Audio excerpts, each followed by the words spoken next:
Hello, good afternoon. Welcome to this Energy Live News webinar. I'm Stuart Bose, and it is my pleasure to have Ben Whitelam here from npower Business Services. Hello, Ben. Hello.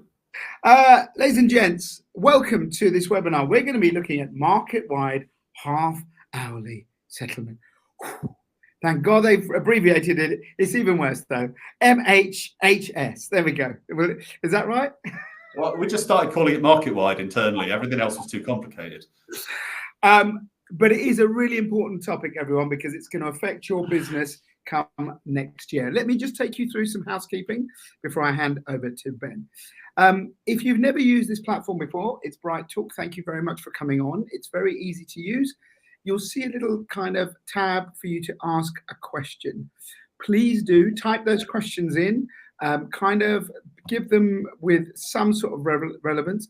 If you don't want to give your name, that's fine. But if you might say, I'm a large end user in manufacturing or whatever, so we get an idea. If you want to say who you are, that's fine.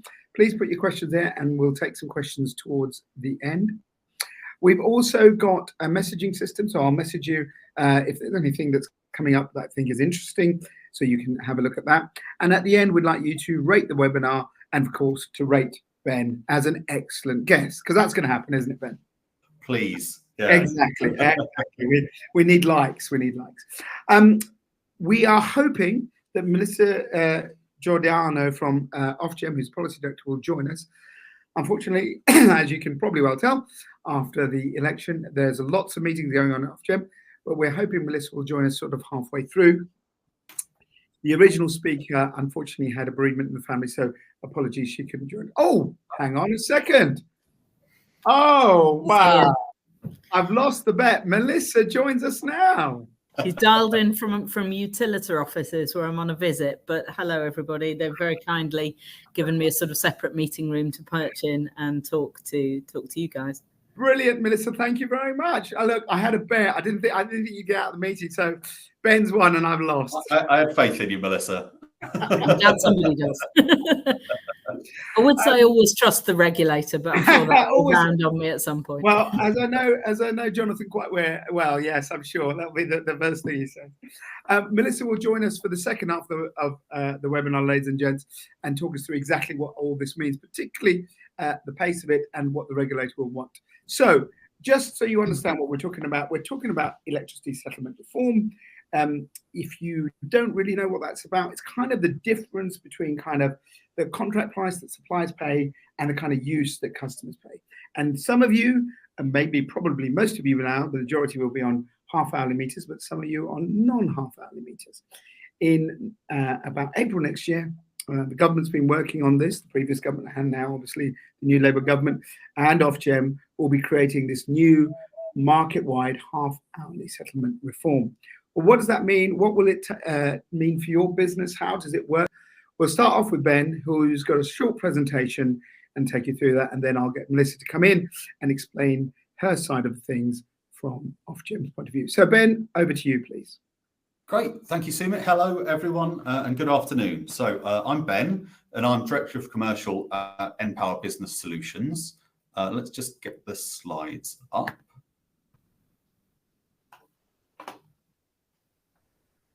There was a little delay on these slide machines, but it should be there. There we are. It's come through. Okay, excellent. So welcome, everyone. This is kind of grandly entitled a metering masterclass. I'll let you be the judge of that. I didn't realize this was going to be rated at the end. So thanks, Sumit, for the warning. And yeah, so welcome. We are going into a decade of energy data. It feels like a particularly important decade for the UK energy system, not least because we've just had a change of government and they've accelerated the timeline for getting to net zero electricity by 5 years, which is quite some ambition. Part of getting that done is making sure that our metering systems and the whole operating system of the industry in the background for electricity is fit for purpose and ready for that renewables-driven net zero electricity grid. So here's what I'll be going through today. I'd like to talk a little bit about why your energy meter is an absolute essential tool for running your business, making sure that we are operating efficiently and making the very most of all the energy that's delivered to site. I'll talk a little bit around turning your energy data into meaningful action. So how are you going to work with it? What tools are out there? In what ways can your business really make the most of having modern metering arrangements and make the most of what's coming down the tracks in terms of industry reform? We'll look ahead to market-wide half-hourly settlement and talk a little bit about what that means for the industry and what it means for businesses out there across the UK, public sector users, all that kind of good stuff. We'll talk about why a decade of data and the transformation of the energy system is an opportunity for businesses up and down the UK. And then, just very, very briefly, we'll talk about how do you pick a good data and metering partner. There are, as with everything, there's the BAs of the world, there's the Ryanairs of the world. Just want to leave you with some information to help you make good decisions in that space. So that's roughly the content of the talk. About 20 minutes of talk, and then we'll get into some Q&As. Please do keep the questions coming as we go through, and then we can get to those. So let's talk about, why is your energy meter a business essential? Why do you need it? Well, we've seen over the last few years a huge increase in how important energy is as a business cost. So our recent business energy tracker talks a lot about a lot of businesses still seeing energy costs as the highest risk to their businesses, to what they want to get done. And certainly all businesses are telling us that actually energy remains a C-suite topic. This means all businesses are getting more aware of how they're using energy, when they're using energy, and where they're using their energy. So making better use of the data that exists. But that data is only as good as your energy meter. And this is one of the things that I want to really get across today, is the billing that suppliers are able to produce for energy costs, and the investment cases and the management and cost efficiency of using that energy is only as good as the quality of the metering systems that sit behind it. And that's why it's really important that businesses are ready for the decade of data, that we're updating any old and broken metering systems out there, making sure that we are settling as accurately as humanly possible. And that's a lot of what's behind market-wide half-hourly settlement. Just one finding from the energy tracker. So we found that 30% of businesses have changed their energy meter to better manage their energy risk. Certainly, getting modern metering onto the estate is hugely important in terms of managing those risks, both of just overconsumption, but also around billing controls and making sure that your business is paying only what it needs to for its energy as it's consumed. So let's talk about what makes good energy data. Let's talk about the metering equipment. So good energy data is a prerequisite really for a successful energy management strategy. It's a prerequisite for getting into sustainability. And I know a lot of us are now trying to direct our businesses towards having decent sustainability strategies, managing our energy costs really closely.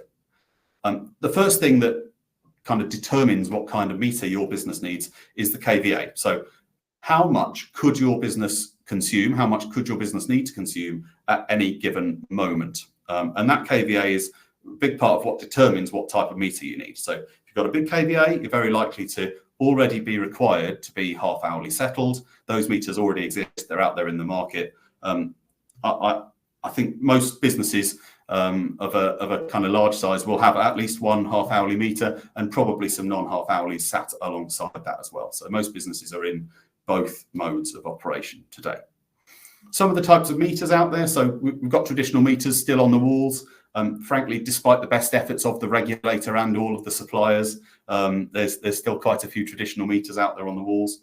We've got smart meters that work in the DCC, and we've got AMR meters, so automated meter reading meters. And these really ensure that your supplier can get the best quality data from your meter and ensure that that's available for billing. So what are the benefits? Well, we've talked a little bit about this already. The more you can get detailed information on how you're using electricity, specifically electricity, and when you're using electricity, that's hugely powerful. So what we see is businesses who are using too much electricity outside of business hours. So that's potentially just wasted. Potentially some businesses where, Joe comes in of a morning and he turns on the machine to warm up and then he goes and has a coffee, that could be actually wasting quite a bit of energy, and we need to kind of help businesses to access the data. Once you can see the data, sometimes the savings are really obvious, and sometimes they could be implemented with really no cost at all, just through behavioural change. If we can get modern metering arrangements, that will also vastly improve the quality of the invoices that businesses receive. So your energy invoices are only as good as the consumption data that's fed into the billing engine. If that consumption data is having to be estimated, well, the bill in essence at that point is an estimate as well. And that means in all likelihood it will be rebilled and reissued when correct meter readings are received. So, you know, all that cost that comes with that process, all that inherent inefficiency and frankly annoyance for a lot of businesses to do with rebilling, a lot of that is being driven by old legacy meters that actually should now have been replaced. Additionally, you know, if you can get this data that's available at a half-hourly granularity and really understand it, you'll be able to make informed decisions about energy management as a topic. So your shape will, to a large extent, start to determine which solutions are best for your business. You can start to think about what is that investment case, where should you go next, with making sure that your business is operating as efficiently as it possibly can and ultimately making as much money as it possibly can. Our findings from the research we've done, around 40% of businesses are using AMR meters today, and about 60% of businesses have a half-hourly meter of some form. So that's, you know, there's good penetration of this already into the market. So once you've got your energy data, how do you go about turning it into meaningful action? Well, it's, you know, as with all things in business, you can paralyze yourself with data. Once you've got the data, you absolutely need to find a way to use that data to get yourself all the way through an insight and then take an action. That's how we save cost. That's how we save carbon. That's how businesses are run up and down the country already. So your energy data should be inspiring you to take action. In terms of the research, we found that 84% of businesses are already analysing their data on a monthly basis. And around 60% said they use software tools to help them analyse and understand their energy data. Now, the core of this for me really is, if you are currently downloading your half-hourly data and throwing that into a spreadsheet and then having to work with that data, that's actually deeply imperfect. You know, you're having to do quite a lot of the work yourself at that point. There are great visualization tools. You know, we provide one. There are others that allow you to really see your consumption in a way that's helpful, that give you, you know, an ability to drill out of the data and just see monthly comparisons, drill all the way down to a half-hourly level. And I'd really encourage all businesses, if you're not already, to explore using a proper visualization tool rather than, you know, downloading data and working with it in Excel, because that's, you know, prone to error, quite slow and quite annoying, frankly, by the time you've got, you know, a few sites and 48 data points for every day. So 60% of businesses are there already. Okay. So I've talked about this a little bit. So we've got an energy management platform ourselves, which is helping our customers to make better, smarter decisions about energy strategy more quickly. So IA, just to give the quick shout out to our intelligent analytics platform. It's a simple platform. You know, it's expressly designed to be simple to use for customers. Provides easy access to consumption data. It can be as you know, a summary level or as detailed as you want it to be. So I always find it's best to start summary level with energy data and then drill into it, and you'll immediately start finding bits and bobs that actually are, what was that? What happened that weekend? Or what happened that evening? Or what were we doing that day that caused that day to be particularly expensive? Some of our more sophisticated customers on IA are, you know, using this in performance reviews of site managers for the sake of argument. You know, why is your site consuming more energy per unit of production than another site on the estate? It's also, you know, on a more operational level, allows you to set up alerts if energy use has kind of gone beyond where it should be. So that can prompt some more timely investigations. It also helps to pinpoint opportunities. You know, what should we be doing next? Where can we go for energy savings and carbon emissions reductions? So that's there in terms of the platform. We're really happy to support customers as they get going on this journey. Okay, So a lot of businesses, we talked about this, 60% of businesses have had a half-hourly meter for a period of time already. And most businesses, I imagine, are already operating in both markets. So they have a mixture of non-half-hourly metering on their estate today and some half-hourly metering. This is all about to change. And really, it's hard to overstate how important this reform is for the UK energy system as a whole. So we have this thing called market-wide half-hourly settlement coming, market-wide for short. And what market-wide will mean is that non-half-hourly will not be a thing anymore. All meters will be settled on a half-hourly basis. This is important for businesses. It will mean that all data is available to the industry and that we can make sure businesses are paying their fair share and only their fair share of the energy market. Unlocks a lot of options for businesses in terms of time of use, in terms of flexibility. It's also really important in the domestic market. And this is one of the big drivers in terms of making sure that market-wide goes live on time, is that actually, if you think about domestic usage, everyone comes home and they all cook their kids' tea at the same time, 5 till 9. That's the most expensive time, the dirtiest time on the UK grid. And this is why we need to bring all of our metering arrangements into this half-hourly world so that the value of flexibility, the value of intermittent renewables can be properly accessed by all customers across the market. So it's coming and it's big. So this is the biggest change to the British electricity market since privatisation. If you picture your industry, you've got your industry in your head, you've got customers, suppliers, metering agents, all kinds of central and regulatory bodies and HMG down the bottom. All of the plumbing that connects all of those parties together in the background is going to be replaced and ultimately ripped out over the next few years so that the UK market is ready for net zero so that we can access the value of those intermittent renewables. It's hard to overstate how large this change is. So for us internally, we're spending upwards of £5 million on this programme, making sure that our IT systems are ready to go and can cope with the industry changes as they come. The industry timeline. So the first, we're in testing, very heavy testing for these systems at the moment. As you can imagine, they are very important that they're working correctly and accurately and reliably. We're in testing for these systems now. The first migrations into the new market can happen in April 25. That's the plan. And the migrations into the new market will run through the length of 2026. For those who've seen these kind of industry level changes before, this one feels quite different.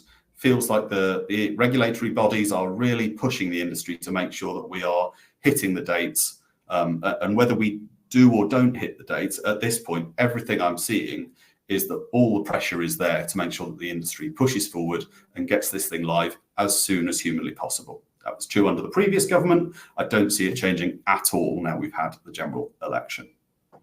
So it's a huge change. But around 50% of businesses are not aware that this change is going to happen at all. And while it's a little bit in the background, actually it will change things for businesses. And those businesses who are most aware of it and who think about how to access the improvements and the benefits of market-wide, actually they'll have a competitive advantage. That's why at NBS, at npower Business Solutions, we're doing our very best to educate customers, to share the information about this programme, to make sure that everyone is at least aware that this thing is coming. So we've got a web hub, we've got some FAQs on the web, we're doing webinars like this one and one coming up in a couple of weeks' time as well.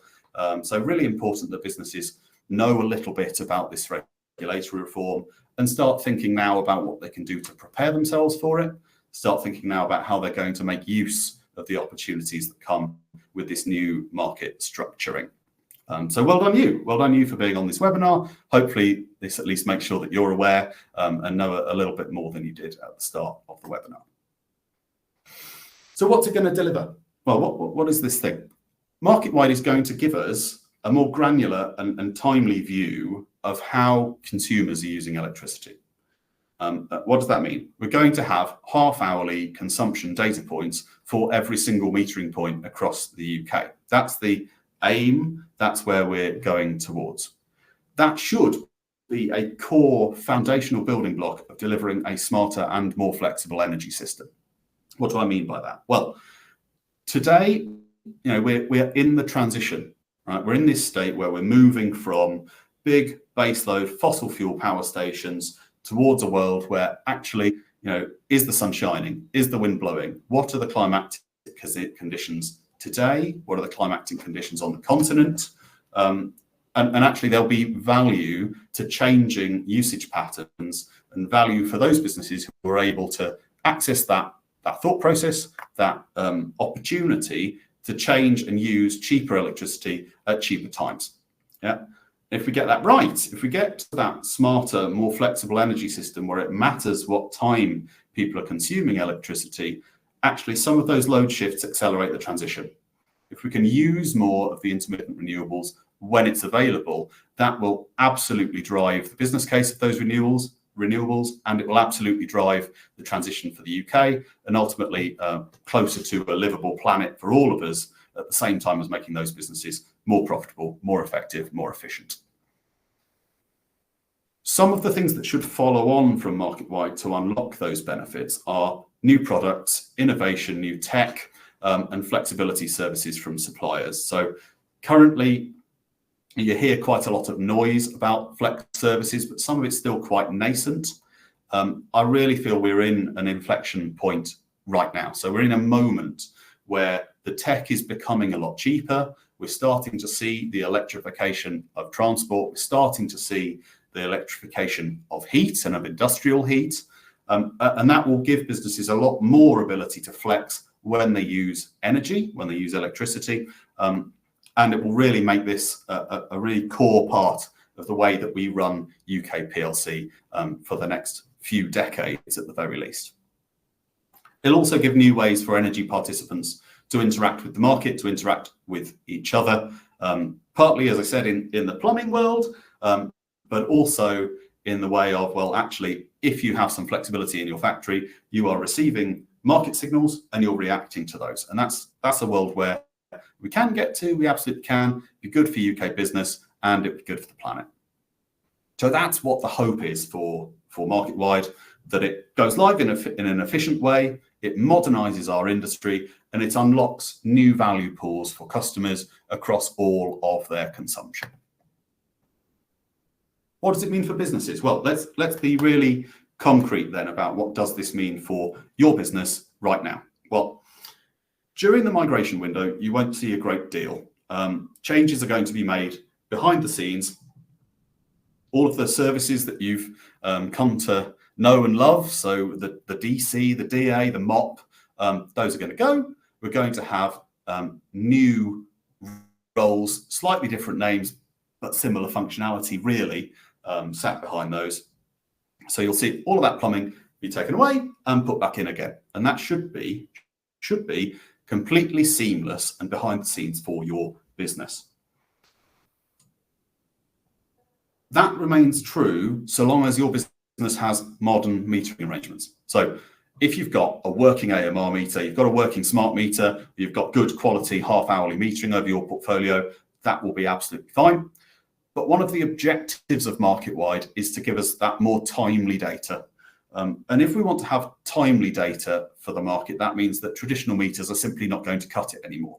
So customers will continue to see suppliers very keen to replace traditional meters, and actually that's in the customer's interest. So if you're an energy consumer out there in the UK and you've got traditional rubbish metering currently on your sites, you are entitled to modern metering, and you should be pushing your supplier to make sure that that happens for you. You get the benefits of reduced rebilling, reduced pain in terms of paying those energy bills, but also in terms of access to these market-wide opportunities. So in the short term, not a great deal. What does it mean in the long term? Well, you're going to have a new set of meters that will need to make sure we've got half-hourly metering agent contracts against those meters as we move forward into the market-wide way of operating properly. It's probably a little way down the tracks at the moment for most businesses.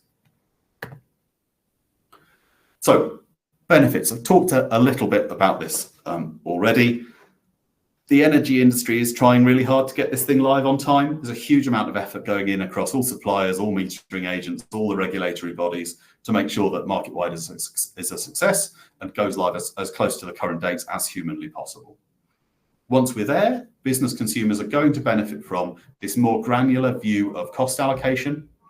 We're going to see more and more innovation, so new products, new tech, flex services from suppliers, and ultimately the whole of the UK should see a competitiveness benefit from moving to this new world where we're better equipped to make use of that free at the point of generation, intermittent renewable power that we all want for our businesses and for our public bodies. How can you make sure you're getting your business ready? You know, this is on the horizon, you're aware of it now. What do you need to be doing? Well, for a start, I'd encourage all energy consumers out there in the market to start to get to grips with your energy data. If you're not using the data that's being generated today, if you're not looking at it, how can we be sure that it's right? How can we be sure that your business is operating as efficiently as possible? So I'd encourage all businesses to get to grips with your data, make sure you're aware of what state that data's in. I'd encourage you to monitor and measure your energy use. So be looking at the data, be using the data. Whenever we dive into a problem in business, if we've got the data to dive into it properly, there's nearly always some improvements that can be found. And in the world of energy, those improvements are actually really quite valuable at this point. I'd also encourage businesses to at least start to understand the impact of market-wide. In the next 6 months, what can you be doing? Start thinking about making sure you haven't still got traditional meters on your estate. Those traditional meters are going to be a real problem for the industry. They're going to remain a sort of pain for you in terms of making sure you're only paying what you need to in terms of your energy bills. So understand the impact. Yes, the concrete step that you can take right now is make sure those traditional meters are on a plan to get rid of them so that you don't have any of that pain from that legacy tech in place anymore. So if you make your energy metering a priority, what's the pitch here? Why should you care? Why should anybody care about energy metering? Well, if you get your energy data into a good state and you're working with it regularly, you can make informed decisions about how to run your business. You can make informed decisions about where you want to invest in making that business more efficient. You can demonstrate the value that you'd be likely to get back from those investments. You can take meaningful actions, whether that's to manage costs or to reduce emissions.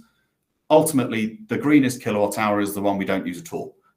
So, all businesses, all bodies out there using significant volumes of power need to be taking meaningful action, need to be working with their data to manage costs and reduce emissions. And the kind of gold-plated solution here is get to a place where you're sure you have an effective energy management strategy, an effective sustainability strategy. It'll help you, it'll help your customers, it'll help the planet.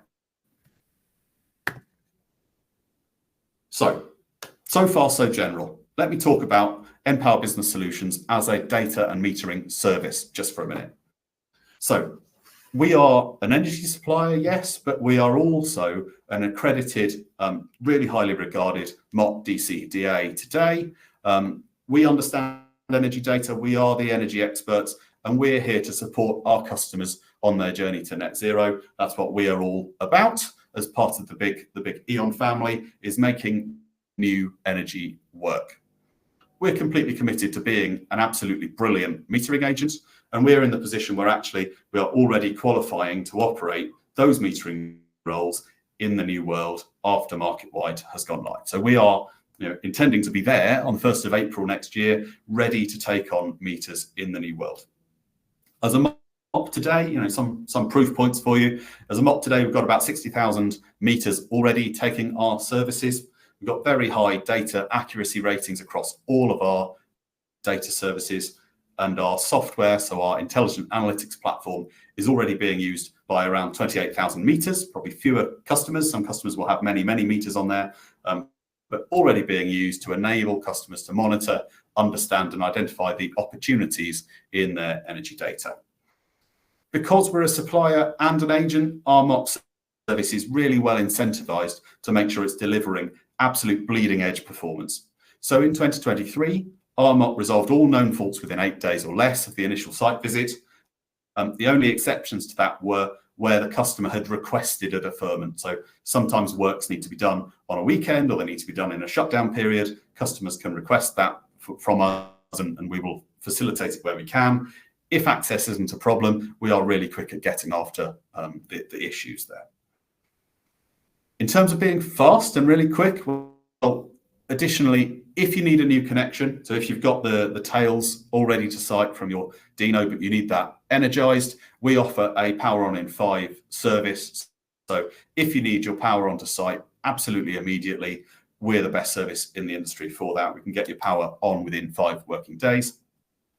And finally, and the proof point that I'm really most proud of in terms of the work that our teams put in. So NBS, npower Business Solutions, we exceeded the industry average performance for settlement accuracy in the main half-hourly market, so the meter class C market, for 350 out of 365 days last year. You know, we absolutely are not in a space where we're the kind of Ryanair version. We want to offer our customers the very best service that we possibly can and make sure that they know that we've got this, and actually they don't need to worry about the quality of their meter data.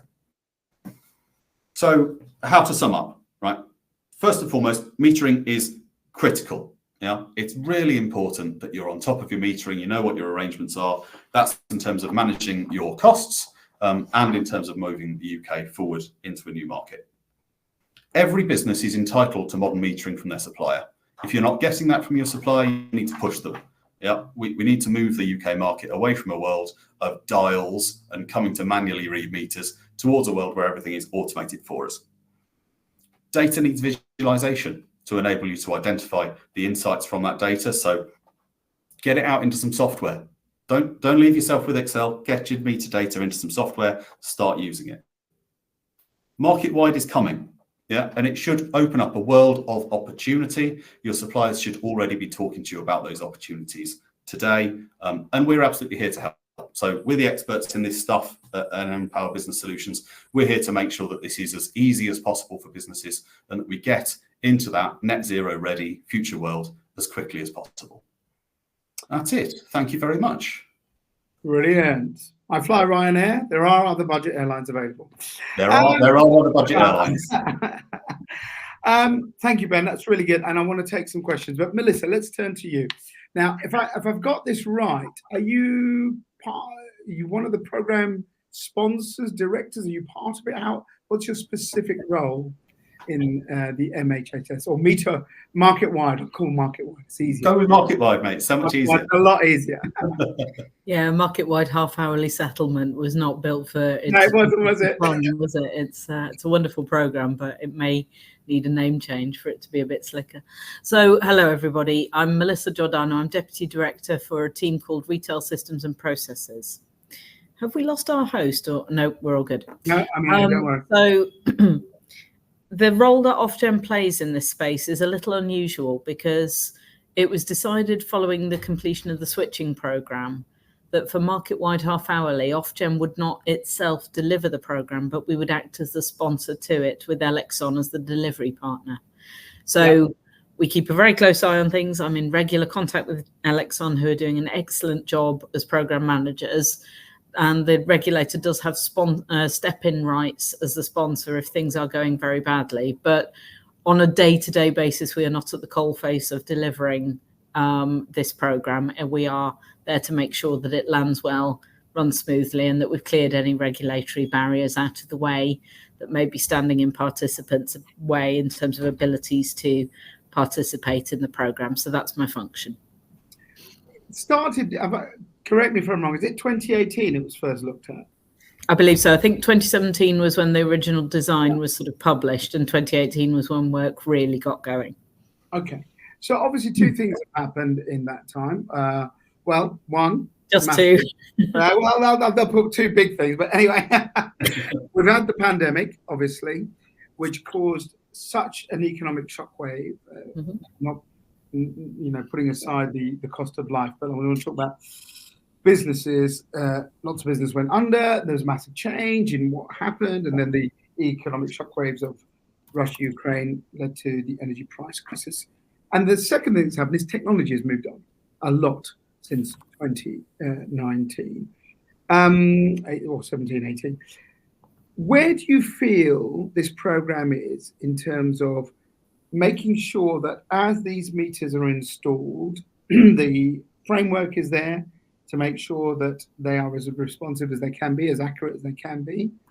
And also, how do you feel you'll need to develop this as we become much more, as Ben said, reliant on data? You know, when people start to use much more connectivity and this system changes, where there's, whether you call them prosumers or whatever, joining up, it can be one thing to design a system. It can be a very different thing to put it into action as things are moving.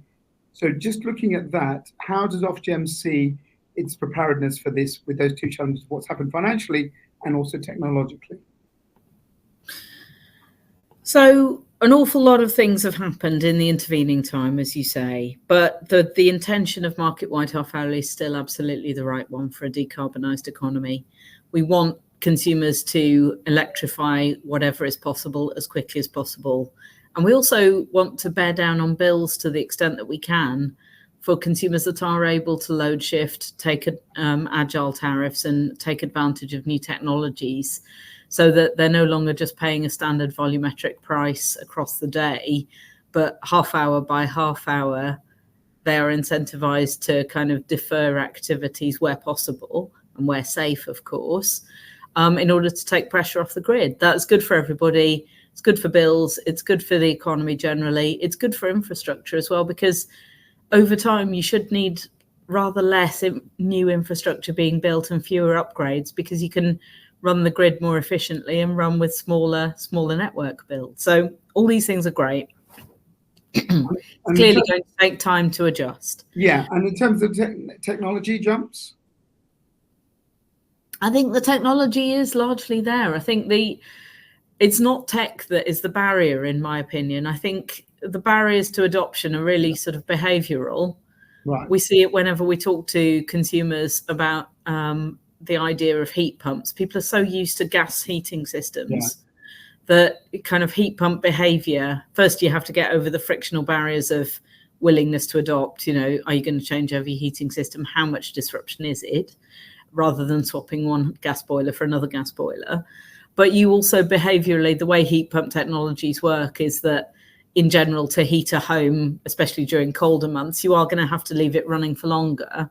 You don't just pop the heating on for 90 minutes and then call it a day. And it's, again, that sort of bringing consumers with us on that journey of adoption of the new technologies, learning not to fear them, learning how to use them effectively from a home heating, hot water, electric perspective, and then getting them comfortable with that and making sure that there are tariffs in the market that sort of support those wise and positive green choices. So technology itself, I think we have the tech that is necessary in order for this revolution to start to come about. The industry has spent years preparing for this and is still investing heavily in this. More and more smart meters going onto walls. All of this is excellent. But we're no longer at a point where it's a technical barrier, I would argue. Right. I think the barriers or the things that might delay this revolution are more kind of behavioral and cultural in the way that consumers are used to engaging with their energy system. And that goes for the non-dom consumers as well as domestic consumers. Your impact assessments, I think you projected, and again, correct me if I'm wrong, between £1.5 to £4.5 billion of benefits, net benefits to GB energy consumers. In what way do you see those benefits in terms of energy saved, or are you thinking about actually in terms of returns of how they can actually get money for producing and balancing and flexibility? So most of those benefits, I think, accrue as a result of the wider changes that market-wide half-hourly can bring about and the decarbonisation of the economy. But there is a fair amount that is saved to individual bill payers too, assumed within those numbers. Right. We've got some questions, so I think we should start. And I think the first one here is probably for you, Melissa. Can you, this is someone called Cherry from the Co-op. Can you reconfirm the timescales for market-wide half-hourly, and also is it mandatory? So Market-wide half-hourly, in theory, as a user and as a consumer, you don't necessarily need to notice any big particular difference. The way that you will consume your energy continues to be the same. However, your supplier, it is essentially mandatory. That's not the language we'd normally use. No one is mandating or legislating for this. It will simply happen. It's a change in the market. Yeah. But the point of market-wide half-hourly, and the thing that drives these big positive benefits, is the exposure to near real-term pricing of energy. So suppliers are exposed to the half-hourly costs in blocks of providing energy. They will, in all likelihood, pass through those costs and savings to consumers in the form of agile tariffs. Some already exist on the market, broken down by half-hourly agile tariffs, time of use tariffs. But in the sense of pricing, it is not mandatory. Suppliers can decide what they would like to do in terms of the way that they charge their consumers and the way that they price their contracts. We expect over time more and more agile tariffs to come about, but as long as tariffs meet the broader constraints of things like the price cap or other pricing legislation, there's no rule that says it has to be half-hourly pricing. Understood. I think both of you. I wonder if I could just comment on that one briefly, Sumit. Yeah, go on. So what we observe in terms of customer behaviour, so the big I&C market has had half-hourly metering for some time, is that actually there's a big cohort of customers who just want certainty. They just want the simplest possible energy contract so they can understand it, and they know exactly what they need to budget for the upcoming year, assuming they control their usage. That's true for quite a majority of our customers, to be honest. Some of the very largest customers are far more keen to be exposed to those half-hourly prices. I think we will see a shift towards better time of use take up, but really this is going to be for those customers who want to take advantage of it. There's always going to be a collection of customers who just want simplicity in their energy contract, and that's okay, frankly, but customers who are able to take advantage of time of use, who are able to do a bit of load shifting, will be more cost efficient. They will be more effective and competitive in the market. So I'd encourage businesses to at least be thinking about that in terms of what they want next from their energy contracts. Cool.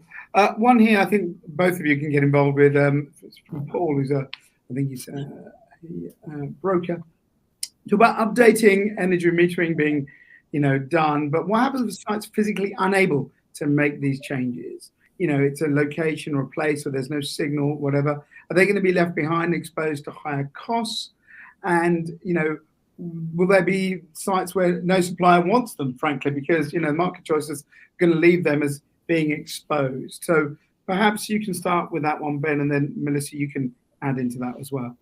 Yeah, so it's important to acknowledge that this happens, right? There are sites where it is a complete pain to get metering working. Yeah, we have sites on the portfolio that are, we have a large water company in the north of the British Isles. Yeah, so it is a complete pain to get some of those meters working. I have some customers who have meters buried under 100 meters of London.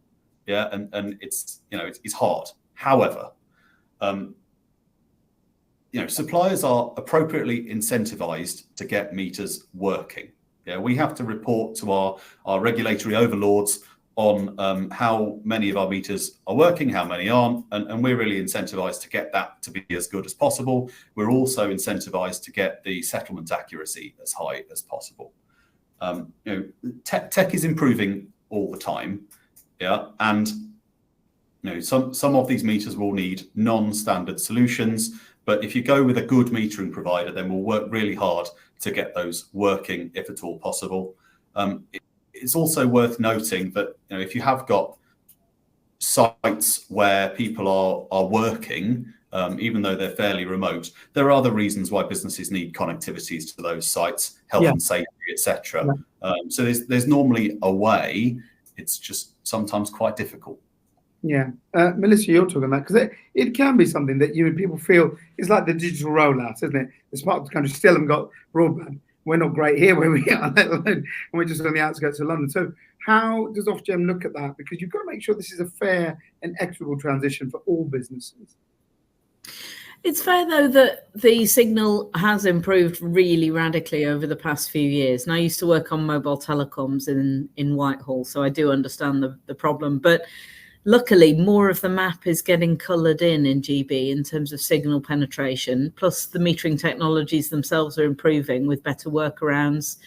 Alt-HAN, for example, have got some really clever solutions to both the problem of crowded meter rooms in multi-dwelling units, blocks of flats, and so on.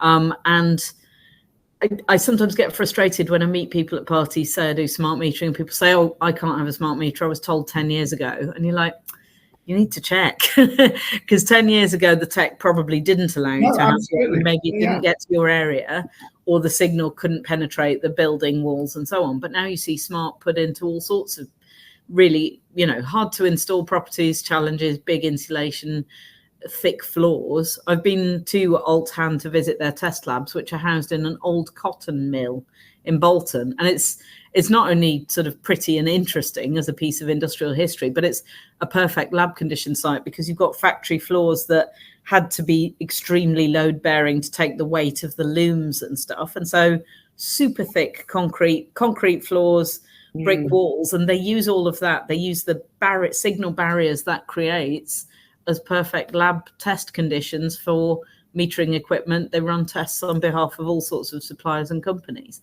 So the tech is evolving, thank goodness, and we are shrinking the pool of properties where a smart meter simply isn't possible. Where it isn't possible, you're right, there is a degree of risk of consumers and businesses being a little bit left behind from the more agile and innovative tariffs. But even then, you can install a smart meter. You usually just have to put it in a sort of trad meter, dumb meter mode. So it just means that the consumer is unfortunately less able to take advantage of cheaper time of use tariffs and that sort of thing.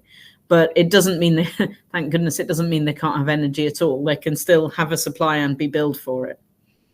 Yeah. And using Alex from Northern Rail. We have 9.5 hourly supplies with AMR already. Well, these meters not necessarily needed replacing as part of the program, because this is also an interesting one. It's the fuss of it, it's the disruption to it, and of course, there's another question coming up about cost. But let's just deal with that. For those people who've got 9.5 hourly with AMR, will they need to be replaced? So I don't know about that from a sort of tech perspective, because I don't think so. But AMR meters are not the kind of smart meters that I normally deal with, because AMRs are a kind of hybrid. I'm used to dealing with conversations about full smart meters for largely domestic settings. AMRs were always seen as a sort of compromise. AMRs are our kind of heartland, partly because they run on similar tech to the half-hourly meters, which were the kind of forerunners into this market. Alex, if you're AMR non-half-hourly today, they absolutely won't need swapping out through this program. The program's about the plumbing in the background. We've got somewhere over 100,000 non-half-hourly AMRs on the portfolio. They will be absolutely fine through the transition, so long as they're polling. So you may see some additional efforts from your supplier to make sure that they're polling, and that's a good thing for you. It's a good thing for the industry. That will be in place, but there's no particular reason from this program that those meters need swapping. Probably for you, Melissa, or actually both of you. Who's picking up the bill for all this, says Jason. I see Jason. So let's see. You know what? It's an excellent question, because I joined the regulator nigh on 18 months ago. And so I, having worked at the Treasury for a large chunk of my life, I always like to know where the money's going and coming from. And what was funny is whenever I asked versions of this question, the ultimate answer was always consumers. But this isn't new news, and nor is this scary, and nor is this, so shock horror bills set to rise again. This is already priced into the system of energy, the system of the price cap. There are assumptions made. Every GB household is paying towards DCC, the data communication company, costs. The price cap does not particularly assume variance of trad meters versus smart meters. It doesn't assume anything about half-hourly settlement. So yes, overall, consumers are bearing the cost of it. But the good news is that's already been baked into existing calculations and assumptions.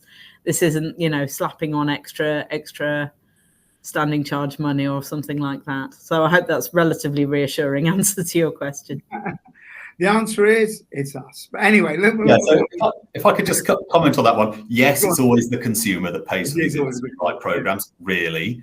Yeah. However, this is one of those programs where the benefits of moving us to a net zero system should vastly outweigh the amounts that we're having to spend today in order to make it happen. I've got one for you specifically, Ben, to npower. There you go. That's the question. From an energy consultant, what's the average timescale to get the initial site visit from the point of contact? There you go. So I haven't got the site visit timelines in front of me. Maybe I could pick that one up afterwards once I've spoken to the team. What I will say is that we are heavily incentivized by the industry to make sure that 16 days after consumption, as much as possible is there. We're held to a 99% completion at that point. So those site visits go in the diary. Within a couple of days, they're in the diary to get out to site, and then they happen as quickly as possible. Typically, in tandem with getting a person out to manually download that data as well to make sure that billing isn't impacted. Yeah.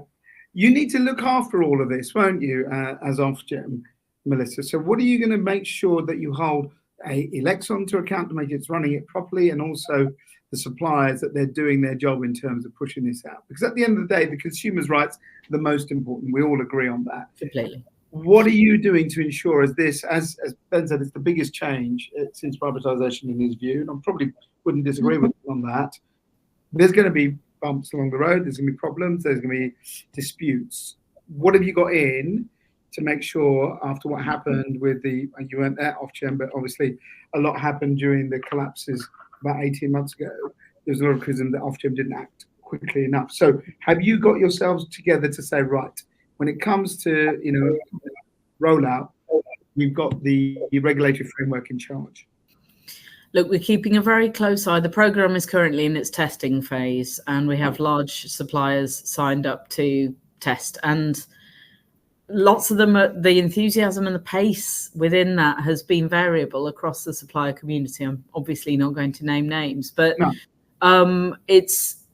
we're learning lessons from all of those experiences. And we are also trying to push the program to go at the pace of the fastest, not the slowest.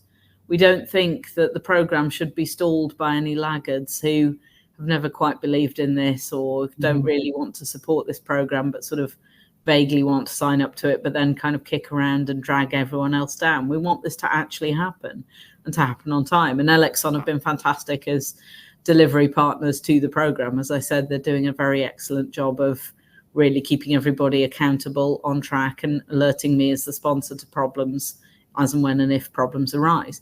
I think the big task for Ofgem is really less the delivery and development of the program, which is at least currently well on course and doing okay. And it's more kind of, I keep having to answer the question internally as to what MHHS will do in the retail market. And I keep trying not to smile and say, well, hang on, if I knew that, I'd get a crystal ball out and do my lottery numbers, because the truth of it is nobody knows. But MHHS is a sea change and it's a revolution. There are a lot of competing signals in the market that will add noise to that picture. It's not like we're making just one intervention by introducing market-wide half-hourly. We also have the price cap. We have a new government that has promised some form of social tariff in manifestos, details yet to be worked out. There are a lot of other things that will drive costs and competition in the system. And what we will be doing, as we always do, is doing aggressive market monitoring to make sure that it's a regulated, competitive market that is resulting in healthy competition and not consumer detriment.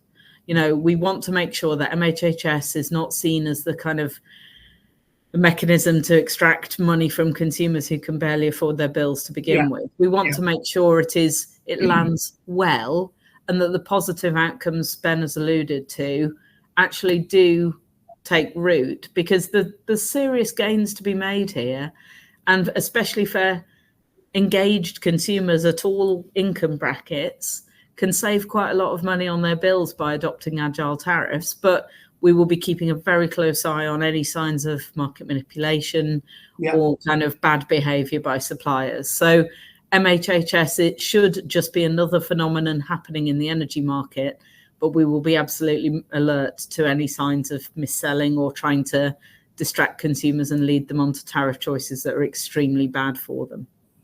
We haven't got much time left, but I'll go through a couple of quick questions. One for you, doesn't say, it says end user.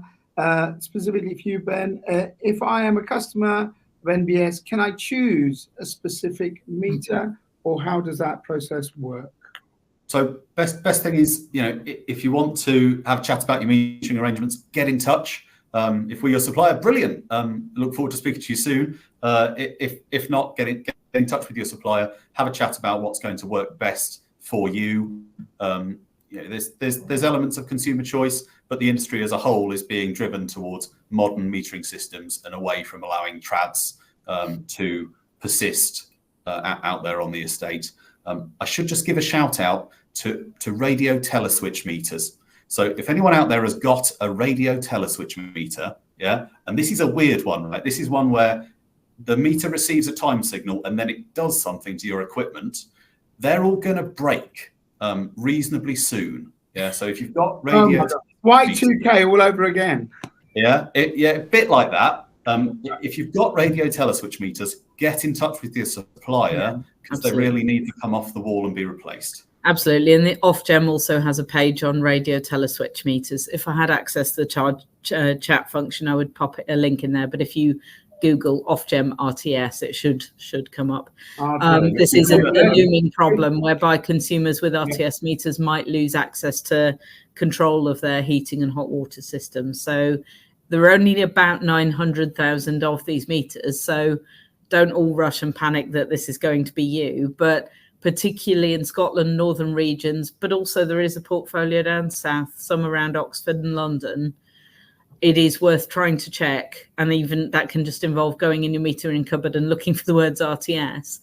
And then if you're worried, contact your supplier, because that is a serious thing. They're not going to break, the signal is going to switch off, but nonetheless, it is a planned signal stoppage, and there's no going back. It's a bit like your TV aerial being switched off and the switch to digital. If you've got RTS, go to the Ofgem website and check it out. Right, we've got a couple of minutes left, and I'll do two quick questions. Are the meters being installed SMET2 type meters? Is that what's coming in? By and large, yes. There is no absolute requirement to install SMET2 versus SMET1, but as with all phases of technology, SMET1s, I think, are not really in production so much these days. Meter stocks of those by suppliers are dwindling. So in essence, were you to request a new smart meter, probably the one that turns up is a SMET2 one. Fine. And another quick one, when does 2G get turned off? So there's been a long phase program to run that down. I have a feeling the date is 2033. Okay, but there is a switch out program in place and planned for making sure that spectrum migration doesn't mess up with people's smart metering technology. Okay, cool. And this one's a great question. I think probably the best one. Is this good or bad news for businesses? Ben, do you want to take that one? That's brilliant. They don't say their name, but I quite like that. Is it good or bad news? Done well, this should be brilliant news for businesses. Right. This should mean, we accelerate as a country to be that energy superpower that Labour would like us to be. And it should allow those businesses who are paying attention to their energy bills, to their energy costs, to their optimization, to achieve a competitive advantage over other people in their markets. Okay. Brilliant timing. Well done. It's almost like being on live television. Melissa, thank you for making it. I lost the bet. Well done. Ofgem can do things and be at meetings like this, which is brilliant to talk to the public. Ben, you've done a brilliant job taking us through this. Please rate the webinar, ladies and gents. It'll be on our site for you to listen back to and watch. And as I say, I'm sure Ben and Melissa, you can find them both on LinkedIn. If you have questions, it is a very serious topic. Do get involved. And if you have RTS, get in touch. That's my message from today. Is that good? All good. That's a good message. Thanks a lot for watching, ladies and gents. Catch you soon. Bye-bye. Bye.